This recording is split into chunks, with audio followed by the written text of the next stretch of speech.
promesse de mariage. Ça veut dire quoi?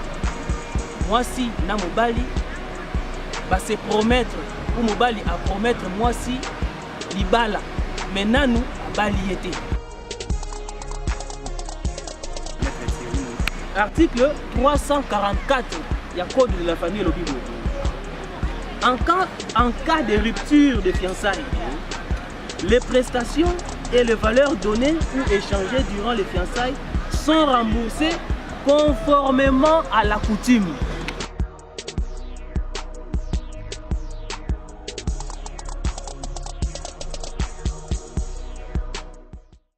Bonsoir, stratégie de Jacob. Tu es sous les lots, tout ça n'est pas la bino. Tu es aussi moment de ligne qu'on attend tout ça, ils ont posté les vidéos. Le lot tout ça la deuxième point émission de la stratégie de Jacob. Tu vas mettre avocat, la fois passée, il est là alors tu es dans espace vert. Espace vert, ils ont sites touristiques, ils ont terrasse et restaurants, ils ont l'avenue Chilombo numéro 1, quartier Kinsuka pêcheur. Donc ceux qui ont un magasin, aujourd'hui la taxi c'est Yakawana au itinéraire restaurant, tout un site touristique, espace vert. Alors les lois va mettre Thierry Mounianga, comme annoncé avant, il y a même de la biso Lélo, fiançailles d'une manière juridique pour le cahier. Ce côté en Kati, pour que nous mettre un petit peu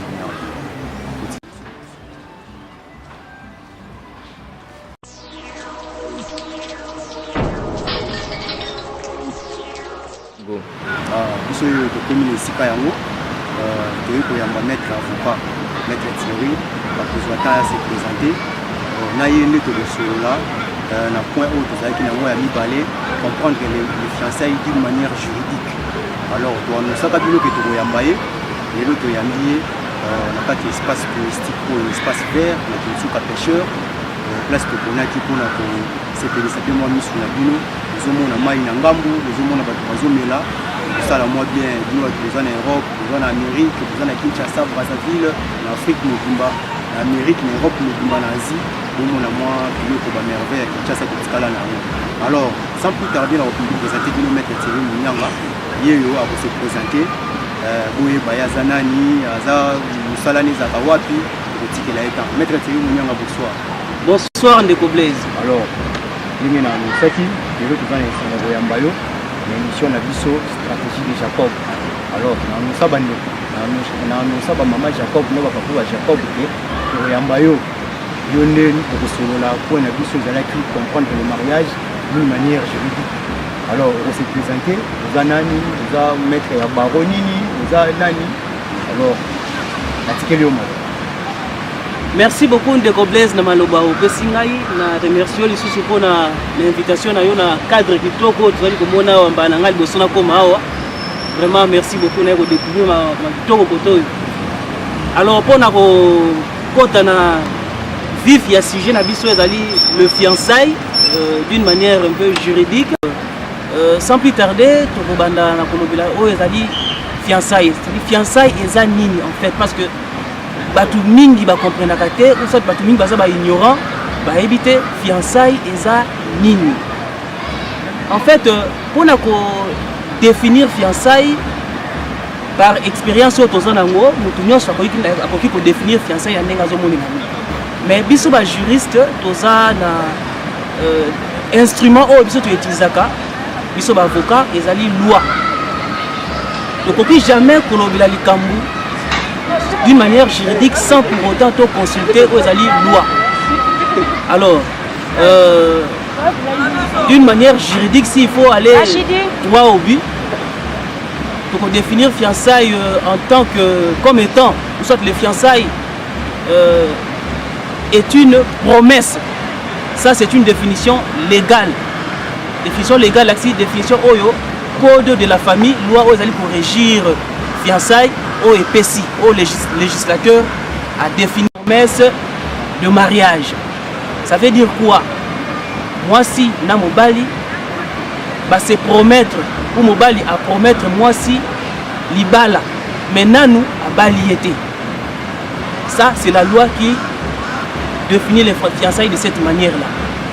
Mais la société où le commun des mortels peut définir sa fiançaille comme étant une période d'observation. Tant moko boye oyo mwasi na mobali bazako yebana ba comportement bizaleli oyo ko komema bango ti mobali azwa décision ya kokende ti bala mwasi. Donc période wana nde tobenga ngo fiançailles, période d'observation. Période il y a la promesse entre mwasi na mobali. Voilà en fait d'une manière brève définition il y a concept fiançailles. Merci maître Thierry. Nati bolandi, nous moko bolandi, nous maître Utoloba, mais maître Bosani loko moko. Bolandi définition oui, mais maître malobeza pas na yo, si vous voyez que c'est présenté. Maître Thierry, Ozanani, Utiwapi, Usala nous à la Kanini, pour se présenter dans l'émission.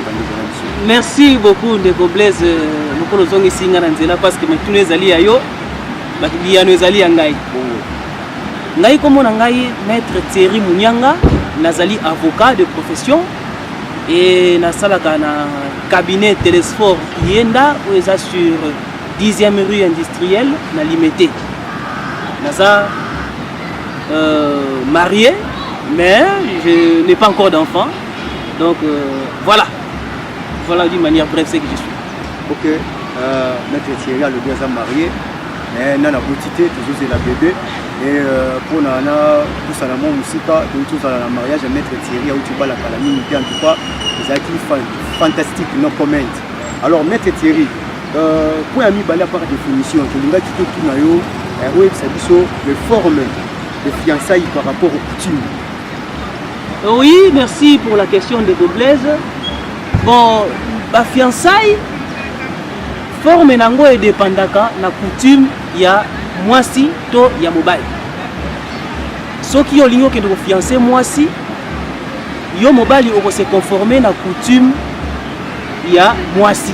Soki par exemple na coutume mwasi ba sengaka 5 casiers ya bansanga. Mobali yo oko se conformer na famille na coutume ya mwasi. Soki ba sengaka je sais pas moi $100 dans enveloppe soki ndenge ni donc wana zo dépend na coutume mingi ya mwasi. Donc forme ya fiançailles est dépendaka mingi na coutume ya mwasi. Et ko kipe ko dépend na coutume mobali mais mingi za coutume ya mwasi nde est prédominaka. OK, voilà. Merci maître. Antir besoin de papier na bino besoin koma. Moni makamba boye to lobaki na bino stratégie de Jacob. To komena na bino biloko loyengete, to komena na bino biloko na mukanda. Moni maître ayena mukanda na yo wana. Cela veut dire que nous sommes autant à ce moment mukanda et puis aza avocat ya balabala te aza avocat uti sika moko avant di pesika moko sala musala. Alors maître Thierry donc quand on a point mususu des effets effets ya fiançailles, des effets de fiançailles. Alors motuna na ngeza boye. Quelle est la loi qui régit les fiançailles? Bon, la loi qui régit les fiançailles c'est ce qu'on appelle le code de la famille. Code de la famille, où tout a modifié et complété en 2016. Il y a des lois où ils sont en vigueur, où ils ont régir fiançailles. C'est ça. Ah, ok. Pour comprendre, est-ce que le fiançailles peut être considéré comme le mariage? Merci pour la montuna de Blaise. Fiançailles, tu as définir en awa, ils une période d'observation pour les uns, mais la loi dit que c'est une période, et ça tant il y a pas promesse. Je préfère que Natanga article wana pour te comprendre bien toute la distinction entre fiançailles et mariage. Voilà. Donc un article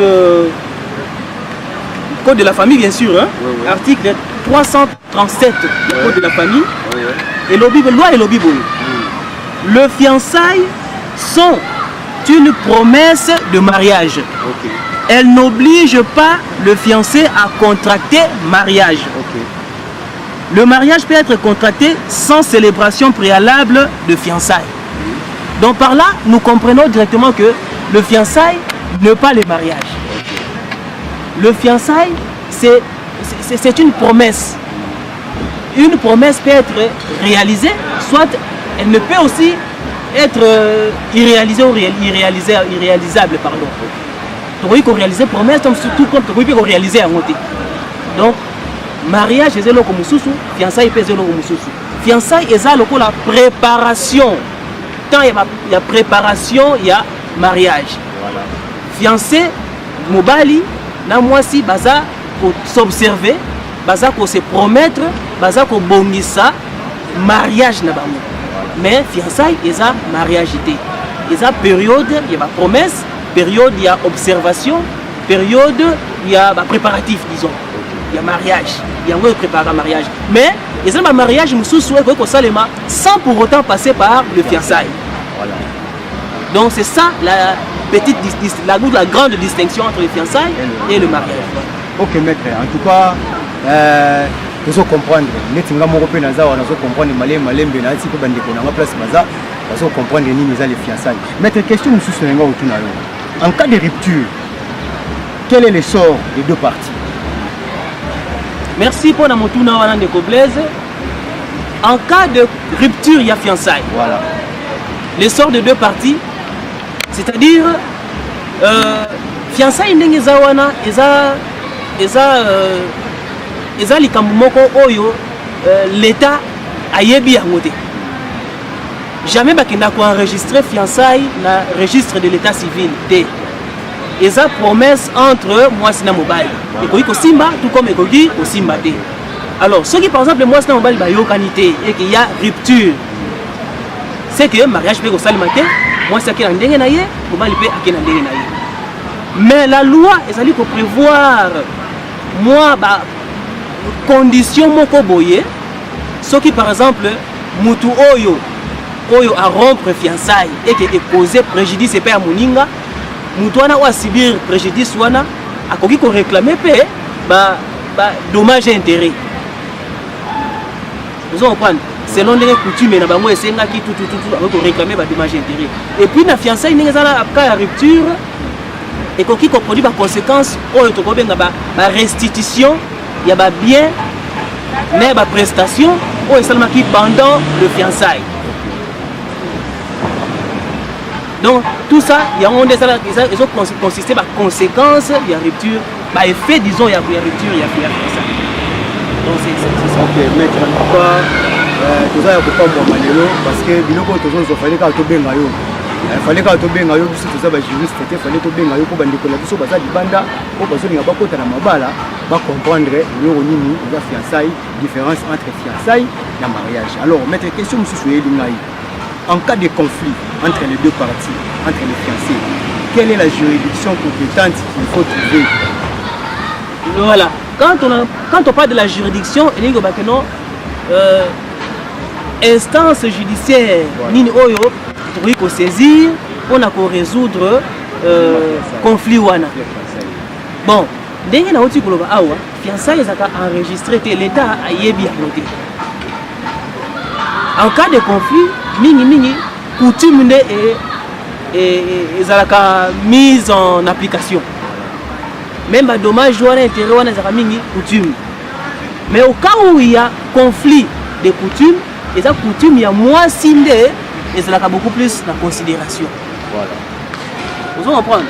Alors, ce qui, par exemple, il y a rupture, il y a conflit, tout. Juridiction, autant que pour saisir. Les tribunal de paix. Tribunal de paix, ceux qui par exemple à niveau de la coutume et simbité, l'État toujours pour intervenir. Les tribunal de paix. Alors, délai, où la loi est paix si pour saisir juridiction compétente, les délai à 1 année. Voilà. Ceux qui 1 année les qui, Moutou à se sentir préjudicié à saisir juridiction compétente à Rosasous n'a pouvoir et en saisir juridiction parce que délai ici il est qui délai de prescription. Voilà. Il y a délai oyo loi établir législateur établir pour nous permettre de préjudicer à saisir autorité compétente ou juridiction compétente pour avoir gain de cause dans le Cameroun. Voilà. Au délai à délai wana nous préjudicer à qui les sources pour réclamer l'autre côté. Donc c'est un peu ça. Ah, en tout cas, maître, merci. Malé météo qui est dans alors, tu as une question, mon cours. L'essor de biens reçus pendant les fiançailles, ce qui est bébé. Voilà, na outé ko bango tantôt awa. Ba bien autre le fiancé ba s'échanger entre bango. Voilà. Normalement ba bien wana ezalaka restituer. Ezalaka restituer. Loi et lobby yango awa il faut tanga yango, je sais pas pourquoi voilà. Article 344, il y a code de la famille lobby. En cas de rupture de fiançailles, les prestations et les valeurs données ou échangées durant les fiançailles sont remboursées conformément à la coutume. Donc on comprend que la coutume régir beaucoup plus le fiançailles. La coutume. Donc conformément à la coutume, bien wana et que ça restituer entre les fiancés. Et loi et lobby sous l'article 345. Les cadeaux reçus de part et d'autre doivent être restitués. Mais, loi est précisée par condition où il faut qu'on réunisse avant que la restitution est salim. La loi dit ceci. Par exemple, si le tribunal estime qu'il serait inéquitable de restituer tout ou partie des cadeaux offerts par celui de fiancé qui, par sa faute, a provoqué la rupture.